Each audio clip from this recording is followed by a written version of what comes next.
modelan tampak loyo. Jalan-jalannya miring-miring itu belum selesai menakut non Cino. Pak Moyo terguling ke Bengawan Solo dengan irama alunan non Cino. Pak Moyo pulang jalannya ke loyo.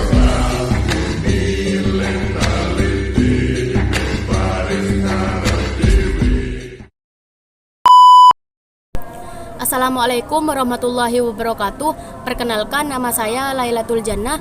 Jadi di sini saya akan menjelaskan tentang pendidikan Islam pada zaman Rasulullah Shallallahu Alaihi Wasallam pada periode Mekah dan periode Madinah.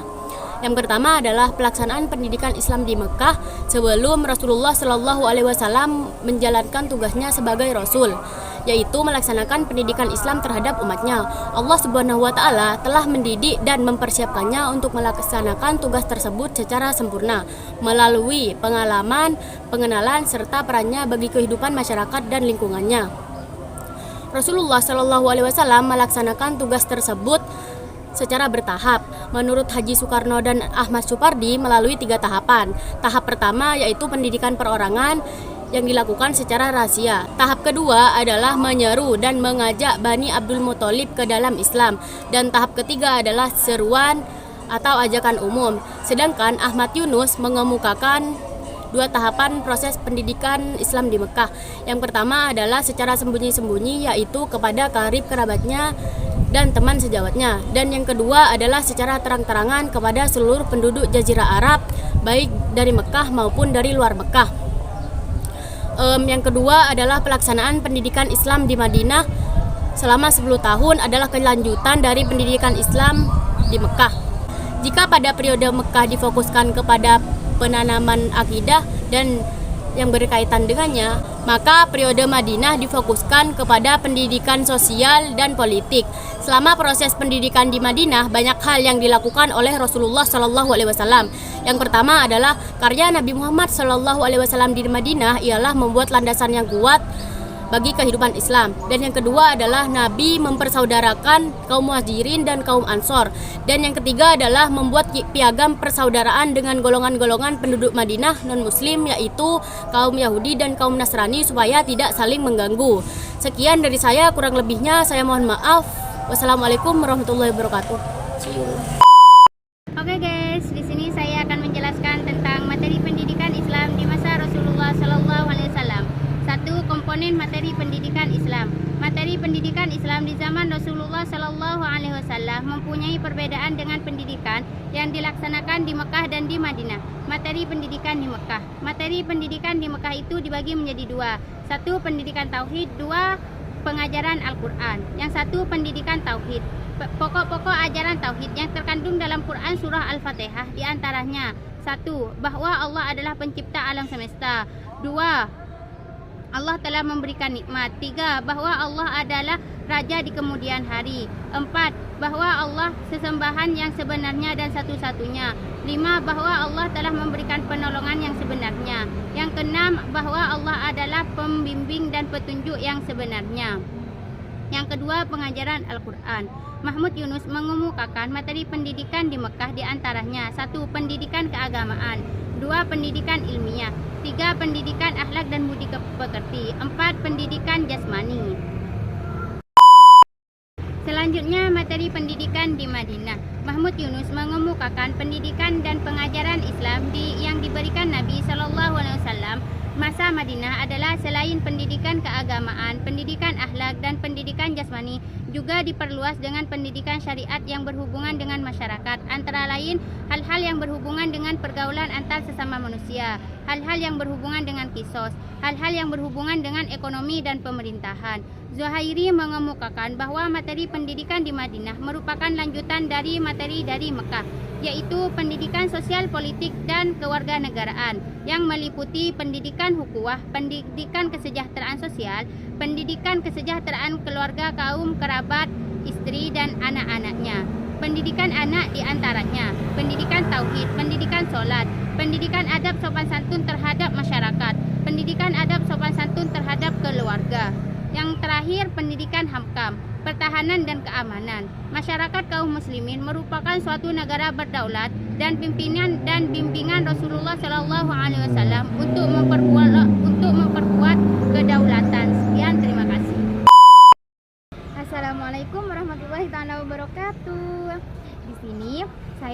menjelaskan tentang lembaga pendidikan di zaman Rasulullah Shallallahu Alaihi Wasallam.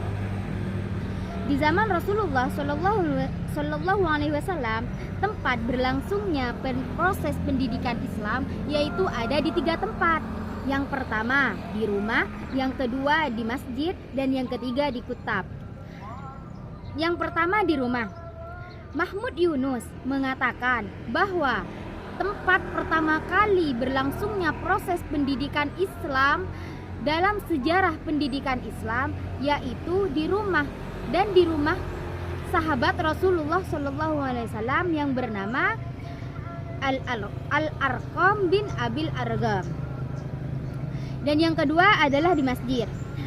Proses penyampaian pendidikan Islam erat hubungannya dengan masjid. Maksudnya gimana? Karena di masjid itu kan tempat berkumpulnya orang Islam untuk melaksanakan ibadah, dan tempat tersebut yang memudahkan Rasulullah menyampaikan pendidikan Islam pada saat itu.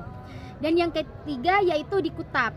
Apa sih itu kutab? Kutab itu adalah sekolah anak-anak, yang dimana kutab itu sudah ada di negeri Arab sebelum Islam datang, dan banyak orang-orang yang tidak tahu, sehingga Rasulullah menyampaikan pendidikan Islam melalui tempat kutab agar orang-orang di Arab itu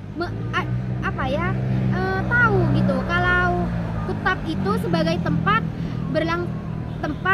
untuk Rasulullah menyampaikan pendidikan pada saat itu. Dan yang kedua yaitu metode penyampaian pendidikan Islam di zaman Rasulullah, di mana Rasulullah menggunakan metode pendidikan Islam, metode penyampaian pendidikan Islam pada saat itu yang dikutip oleh Mahmud Yunus, yaitu dengan 6 metode. Apa sih 6 metode itu tersebut? Yang pertama yaitu metode tanya jawab. Rasulullah menggunakan metode tanya jawab. Yang kedua yaitu metode demonstrasi. Apa sih itu metode demonstrasi? Metode demonstrasi yaitu metode menceritakan. Maksudnya pada saat itu Rasulullah menceritakan keadaan pada zaman-zaman sebelumnya, seperti itu. Dan yang ketiga yaitu metode pembinaan. Dan yang keempat metode pembiasaan. Yang kelima metode eksperimen. Dan yang terakhir, yang keenam yaitu metode keteladanan.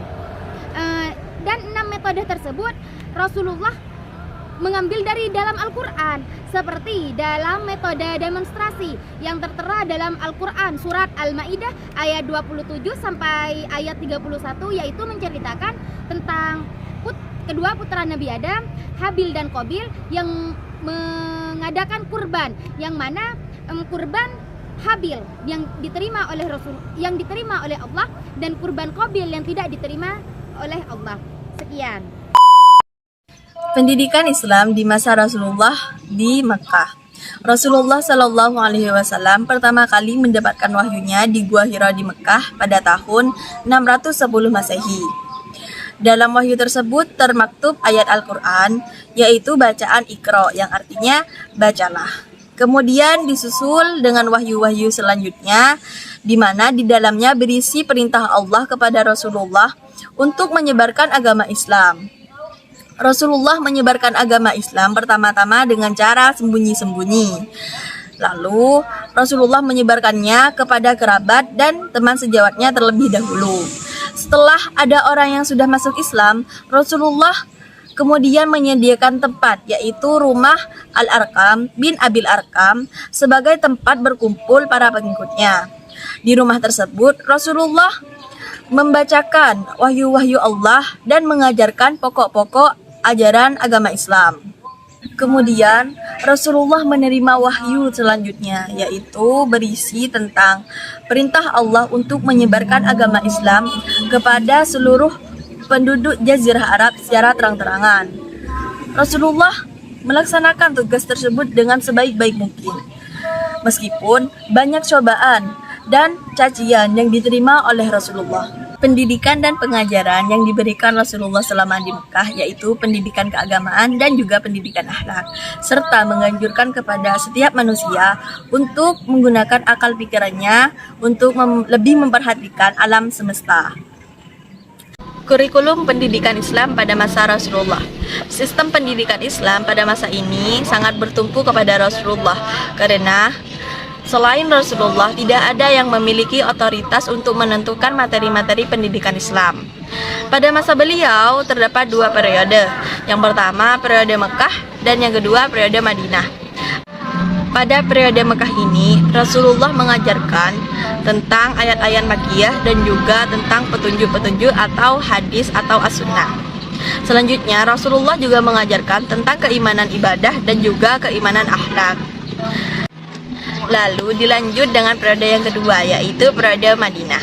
Pada periode ini, Rasulullah membangun sebuah masjid, di mana masjid tersebut digunakan Rasulullah untuk mengajarkan agama-agama Islam. Selanjutnya, Rasulullah juga pada periode ini mengajarkan tentang keimanan ibadah, keimanan akhlak, keimanan kesehatan, keimanan jasmani, dan juga keimanan kemasyarakatan. Selanjutnya, Rasulullah juga membuat kebijakan. Di antaranya kebijakan tersebut yaitu membuat masjid tersebut dan juga membuat perjanjian yang disebut dengan Piagam Madinah. Hai guys, di sini saya akan menjelaskan tentang pendidikan Islam di masa Bani Umayyah. Nah, yang saya jelaskan itu ada pertumbuhan dan perkembangan pendidikan Islam di masa Bani Umayyah. Nah, di masa ini itu berjalan seperti di zaman permulaan Islam, yaitu hanya ada sedikit peningkatan sesuai dengan perkembangan daulah Islamiyah sendiri gitu. Nah, pertumbuhan dan perkembangan Islam itu kan dibagi dalam 5 periode kan. Nah, sedangkan pertumbuhan dan perkembangan Islam di masa Bani Umayyah itu masuk ke dalam periode kedua, yaitu sejak Nabi Muhammad SAW wafat sampai berakhirnya masa Bani Umayyah gitu guys. Sampai berakhirnya Bani Umayyah gitu. Terus pada zaman Bani Umayyah itu ada 3 gerakan yang berkembang dengan sendirinya. Yang pertama itu ada gerakan ilmu agama, yang kedua itu ada gerakan filsafat, dan yang ketiga itu ada gerakan sejarah. Nah, di sini saya akan mengupas sedikit saja tentang ketiga gerakan tersebut. Kita mulai dari gerakan yang pertama, yaitu gerakan ilmu agama. Nah, di dalam gerakan ilmu agama itu masih dibagi lagi guys. Yang pertama itu ada lembaga dan pusat pendidikan Islam. Di masa Bani Umayyah, masjid itu dijadikan sebagai pusat kehidupan dan juga kegiatan ilmu, khususnya itu ilmu-ilmu agama. Jadi masjid itu dijadikan sebagai sekolah gitu, untuk khususnya pokoknya khusus ilmu-ilmu agama gitu. Yang kedua, itu ada materi bidang ilmu pengetahuan. Di materi bidang ilmu pengetahuan juga dibagi-bagi menjadi 7. Yang pertama itu ada ilmu qiraat. Apa sih ilmu qiraat? Maaf ya guys, di belakang ada iklan. Oke, kita lanjut lagi. Yang pertama kan ada ilmu qiraat. Apa sih ilmu qiraat itu? Nah, ilmu qiraat adalah ilmu cara membaca Al-Quran. Nah, yang kedua itu ada ilmu tafsir. Kalau ilmu tafsir itu ilmu yang berusaha untuk memberikan penafsiran terhadap ayat-ayat Al-Quran. Terus yang ketiga itu ada ilmu hadis. Nah, ilmu hadis itu ilmu untuk membantu di dalam memahami ayat-ayat Al-Quran. Selanjutnya ada ilmu nahwu guys. Ilmu nahwu itu ilmu tentang perubahan bunyi pada kata-kata yang terdapat di dalam Al-Quran. Terus ada ilmu geografi, yang keenam ada al-ilmu, dan yang terakhir itu ada dakwah. Nah, terus poin B-nya itu kan ada gerakan filsafat. Nah, gerakan filsafat itu muncul untuk melawan pemikiran Yahudi dan juga Nasrani gitu.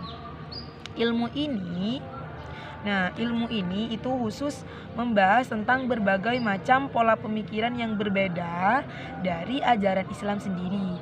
Karena kan di dalam Al-Quran itu banyak ayat yang memerintahkan untuk membaca, berpikir, menggunakan akal dan sebagainya, yang kesemuanya itu mendorong umat Islam, terutama para ahlinya untuk berpikir mengenai segala sesuatu guna mendapat kebenaran dan kebijaksanaan.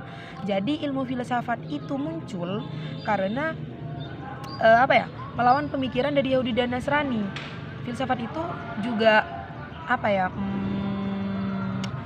ilmu yang bisa mendapatkan, pokoknya dari ilmu filsafat kita bisa mendapatkan kebenaran dan juga kebijaksanaan gitu guys. Terus yang terakhir ada gerakan sejarah. Nah, di gerakan sejarah itu menghasilkan tarikh yang terbagi dalam 2 tarikh bidang besar. Yang pertama ada tarikh Islam dan yang kedua itu ada tarikh umum. Oke, mungkin hanya itu yang bisa saya sampaikan materi. Selanjutnya teman saya akan menjelaskan. Bye bye. Baik, saya akan melanjutkan penjelasan dari teman saya, yaitu tokoh-tokoh pendidikan pada masa Bani Umayyah. Tokoh-tokoh pendidikan pada masa Bani Umayyah terdiri dari beberapa ulama-ulama yang menguasai pada bidangnya masing-masing, seperti dalam bidang tafsir, bidang hadis, dan bidang fikih.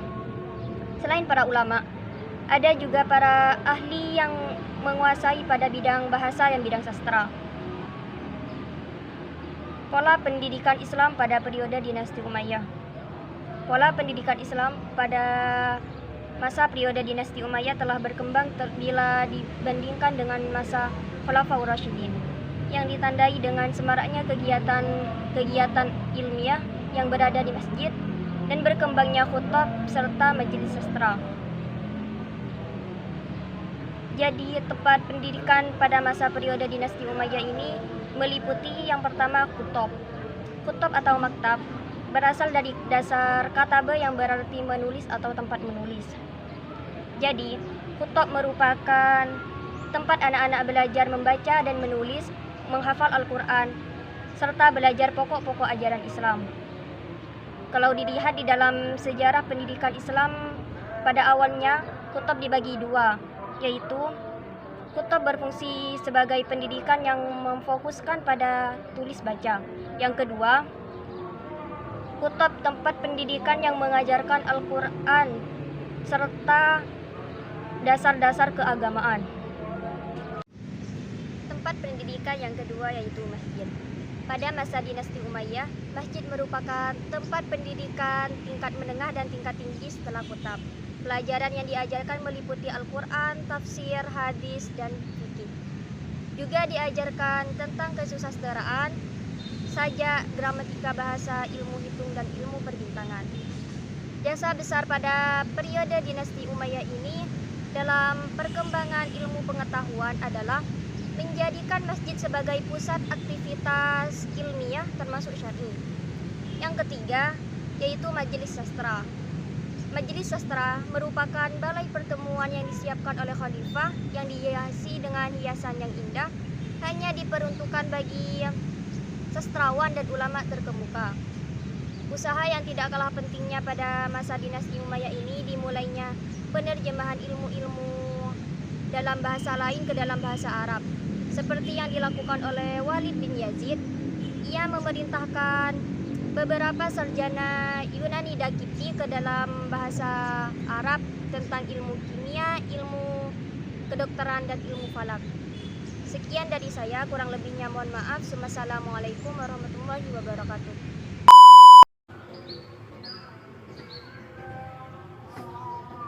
Hai, bagaimana dengan penjelasan teman-teman saya tadi?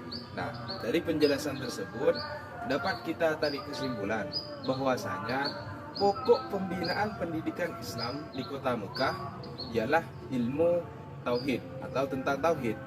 Nah, yang dimana pendidikan tersebut dititik beratkan kepada penanaman tauhid ke dalam jiwa diri seseorang. Karena kenapa? Agar diri mereka terpancar sinar tauhid dan tercermin dalam perbuatan dan tingkah laku dalam kehidupan sehari-hari. Nah, sedangkan di kota Madinah, pokok pembinaan pendidikan Islam dapat dikatakan sebagai pendidikan sosial dan politik yang merupakan kelanjutan dari sebelumnya, yaitu di kota Mekah yang merupakan pendidikan tauhid, yang dimana pembinaan pendidikan sosial dan politik agar kenapa? Agar dalam jiwa mereka terdapat oleh ajaran yang merupakan cerminan atau pantulan sinar tauhid tersebut. Sejarah pendidikan Islam pada masa Rasulullah ditekankan pada pemahaman dan penghafalan Al-Quran. Karena kenapa? Karena pada masa tersebut ilmu yang berkembang belum terlalu meluas seperti saat setelahnya. Nah, adapun cara pembelajarannya sangatlah sederhana, yaitu dengan cara bertatapan langsung antara pendidik dan peserta didik, sehingga pengajarannya dapat lebih mudah untuk dipahami. Pertumbuhan dan perkembangan pendidikan Islam pada dinasti Umayyah sama seperti pada zaman permulaan Islam. Hanya ada sedikit peningkatan dari daulah Islamiyah itu sendiri. Pertumbuhan dan perkembangan pendidikan Islam pada dinasti Umayyah ini dimulai sejak wafatnya Nabi Muhammad sampai pada masa akhir dinasti Umayyah tersebut. Pada dinasti Umayyah ini ada 3 gerakan yang dikembangkan. Yang pertama, gerakan ilmu agama. Yang kedua, gerakan filsafat. Dan yang ketiga, gerakan sejarah. Sedangkan pola pendidikan Islam pada dinasti Umayyah ini ada 3 tempat untuk menimba ilmu pengetahuan. Yang pertama, kutab. Kutab ialah menulis atau tempat menulis dan membaca. Yang kedua, masjid. Masjid ini dijadikan sebagai pusat aktivitas ilmiah maupun syar'i. Dan yang terakhir, majlis sastra atau juga dikenal dengan balai pertemuan yang disiapkan khusus oleh khalifah dan dihiasi dengan indah untuk sastrawan dan ulama terkemuka pada zaman tersebut. Hanya itu, sekian, terima kasih. Rantau muda memenuh arah petonang, mengatakan selamat dan lebih dan roh nyapu, apa itu nyapu, tercapu, lebih daripada peri, pribadi pikirkan, rantau muda diajak belok ke kiri, ke